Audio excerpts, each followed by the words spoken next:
Bonjour à toutes et à tous na ngeen def mbaa yéen a ngi ci jàmm daleen ak jàmm ci seen le Wolof Vivant sur YouTube bi. Bienvenue sur votre chaîne le Wolof Vivant sur YouTube. Aujourd'hui on va faire une leçon de présentation, donc une petite vidéo de présentation, comment se présenter en Wolof pour donc les abonnés qui nous suivent depuis quelques moments et partout d'ailleurs dans le monde, et on vous fait un petit coucou. Donc pour les abonnés, maintenant pour se présenter en Wolof, donc on va faire les deux questions possibles pour demander à quelqu'un. Donc c'est ça sous forme de questions, les présentations. Par exemple, on peut dire no tudd ou bien no tudd. Donc dans le langage courant, tu peux entendre ou à la fin tudd. No tudd ou bien no tudd. Bon, ça signifie la même chose avec nan nga tudd, noo tudd, nan nga tudd. Comment est ton prénom? Ou bien comment tu t'appelles?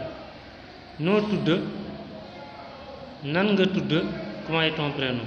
Là tu peux répondre maa ngi tudd Ali ou bien Ali laa tudd. On peut mettre le complément devant. Maa ngi tudd Ali ou bien Ali laa tudd. Noo tudd, nan nga tudd. Oui, c'est la présentation pour demander le prénom. Non, pour demander le nom, on dit même chose avec au début. Noo sant ou bien nan nga sant. Noo sant, nan nga sant. Comment est ton nom? Ou bien quel est ton nom? Noo sant, nan nga sant. Là tu peux dire maa ngi sant Fall, maa ngi sant Njaay, maa ngi sant Mendi, ou bien Njaay laa sant, Fall laa sant, Mendi laa sant. Donc pour demander le nom, donc tur c'est le prénom, sant c'est le nom. Là on peut poser une autre question, par exemple pour demander foo dëkk. L'autre question qu'on peut poser c'est la même chose. Fan nga dëkk.